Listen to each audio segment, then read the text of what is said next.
So welcome to another edition of The Pilot's Advisor. Walter Storholt here with, of course, the Pilot's Advisor himself, Ryan Fleming. And we've got a great conversation today. And Ryan, this really stems from the fact that there's a big problem in the pilot world. And that is so many folks face a big issue when it comes to taxes, especially if they're on W-2 income.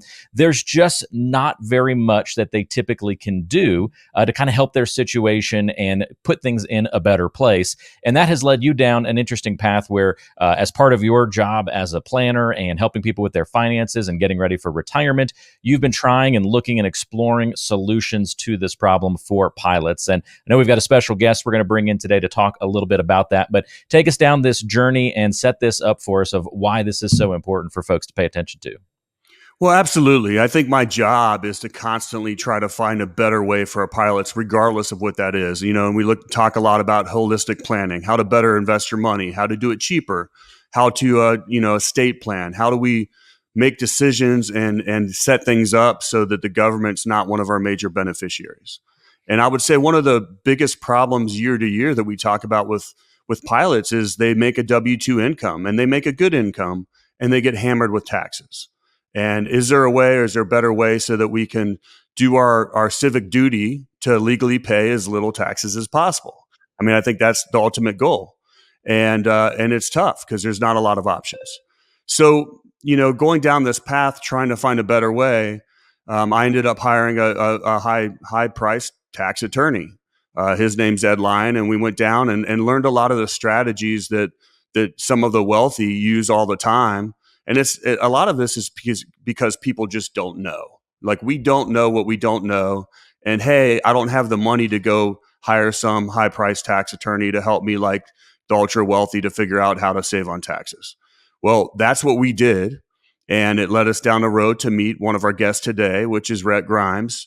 And he's going to talk about, conceptually, just some of the things that are out there to help us. And what I look at is like, okay, well, great. There's a lot of these strategies that might be great for a wealthy business owner, but that's not going to work for a W-2 pilot. It's not going to work for a W-2 airline pilot. But what does? What are some of those solutions that we might be able to use if said pilot has a little bit of liquidity where we can save on taxes? And so all we're doing today is having a conversation about that and talking about some of those programs. And so, Walter, I appreciate you being on the show to facilitate. But yeah, if you want to introduce our special guest today, and we'll let him talk a little bit and talk to pilots. Yeah, well, Rhett Grimes, thanks for being with us, and tell us a little bit about your background and how you got involved with Ryan, and give us some info there. No, absolutely. I appreciate you guys having me, and this is certainly a subject that we love to talk about because we know the majority of all of us, our biggest expense is basically taxes. So I think the key thing that we will chat about, that we're not looking at doing illegal tax planning. All this is basically legal tax planning. And there's what really, from a reference of Ed Lyon, there's basically red lights in the tax code that you stop, right? But there may be a green arrow that you can take a right on. And unfortunately, there are some CPAs that aren't necessarily aware of these strategies, right? So, there's really a big difference between a CPA versus a tax strategist. So my company, or my practice, is Anchortree Capital, and we're really focused on alternative investment, really all alternative investment planning. With that, the key component of that, the first thing we always lead with is tax planning. And we do that essentially kind of going back to, it is our largest expense, right? So if we can find a way to mitigate our largest expense, obviously it frees up money so we can deploy into other assets, and we can ultimately create our net worth, right? So as Ryan said, we certainly want to create our net worth larger. We don't want to, give the government more than their fair share, right? So that's really, that's what our practice is. And so when you do get into W-2 planning, or with say pilots, for instance, that their income is all W-2, there's really only so many things that they can do from a tax perspective, right? But there are some strategies that are designed around W-2 that their CPAs may not be aware of that can help them mitigate their taxes. And it ultimately boils down to, as Ryan said, one, if they have some liquidity, we can potentially reduce that tax liability. Well, that sounds exciting to me. I like the idea of minimizing tax liability. And I want to also say this out front. I am not a CPA. I'm not a tax attorney. Obviously, we hire professionals that give us professional advice. So much of what we talk about today is conceptual. And one of the programs that I saw that I was like, hey, this may work. And of course, any pilot that might be interested in this, they'll reach out and we'll push them in the right direction to talk to that professional that does understand all the details of any one of these programs. But Rhett, one of the ones I really wanted you to talk about conceptually was a leveraged charitable giving program. Yeah, absolutely. So, it's in the name. It's really kind of self-explanatory, right? We're gonna focus on the charitable aspect, but we may find a leverage component to it that's going to basically create a higher deduction for us. And so, really, all it is, I mean, conceptually, if you look at the IRS tax code, it's really incentivizing taxpayers to act a certain way, right? You see it with a lot of incentives to purchase solar projects, right? The reason why is they want to push dollars, for solar infrastructure. And the same is with charitable. So in the tax code, you can make a non-cash deduction up to 50% of what's your AGI, your adjusted gross income, but you get to do it at the fair market value. So really what that means from looking at it very simple is that, let's just say, for instance, that you've got a pilot and 5 years ago they purchased Delta stock for $50,000. And 5 years later, that new value of that stock, or that current value, is $250,000.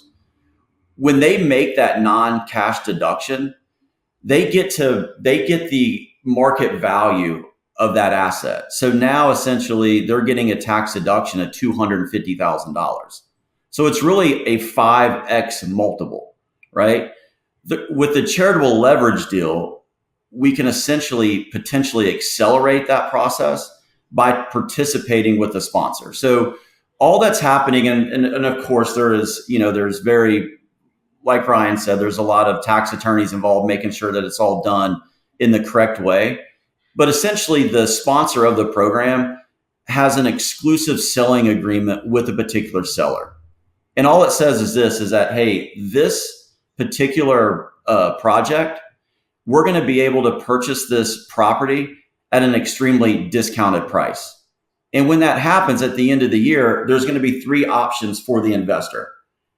And the first option can be, hey, I want to keep this as an investment, and let's see how this thing goes 3, 4, 5 years from now for an exit. The second option is, I can receive my actual pro rata share of the property that was purchased via the partnership. So essentially you can take it, sell it, do what you want with it. The third option is you can donate it to charity, right? And so the majority of these deals will get donated to charity simply because with this selling agreement, they know that when they potentially donate this, it's going to be at a higher fair market value. So for instance, if, let's say, you invested $50,000 in a charitable deal, and when they donate it to charity at the end of the year, let's just pretend there's a 5X. And I say this with the disclosure because this is all conceptually. Like, the deal may be a 3X, it may be a 6X, it may be a 2X, right? But let's just use 5X for an example. So what that means is that $50,000 now equals a $250,000 tax deduction. So if your income is $500,000, and let's say for easy math, you're paying 40%, at $500,000 and 40%, that's a $200,000 tax liability. Versus now, if you participated in the charitable deal and the majority of partners donate to charity and you get a 5X multiple, now you've got a $250,000 tax deduction. So your new adjusted gross income went from 500 to 250, right? And at 40%, I believe that puts us at, say, approximately 87,500. So you'll notice that there's a good delta of tax savings between that 200,000 and the 87,500. When you add back in that 50,000, which I think approximately, say, 137,500, you're basically looking at, an immediate tax savings of 62 plus thousand, right? And really, from a percentage perspective, it's 100% potential return on your dollars invested into the project.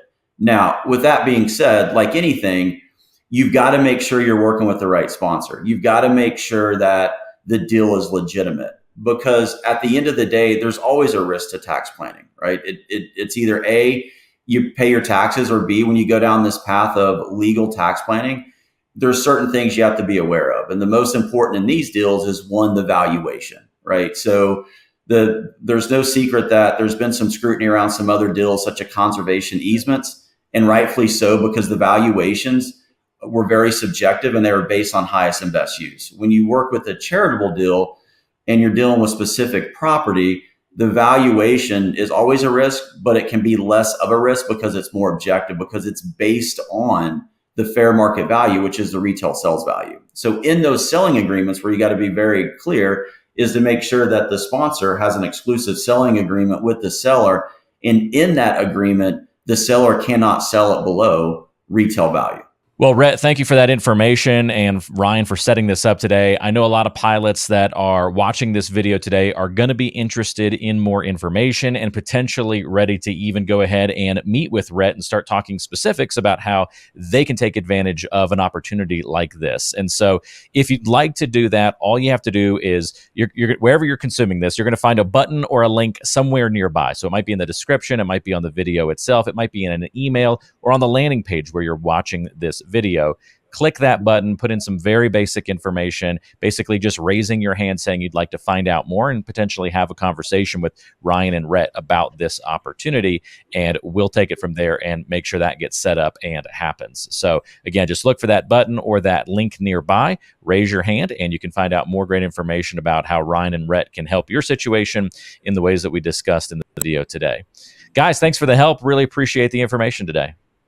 Yeah, thank you guys for being on the show, on the video today, and hopefully we can help some pilots going forward. Absolutely. Walter, Ryan, thank you guys for having me. Look forward to working with your clients.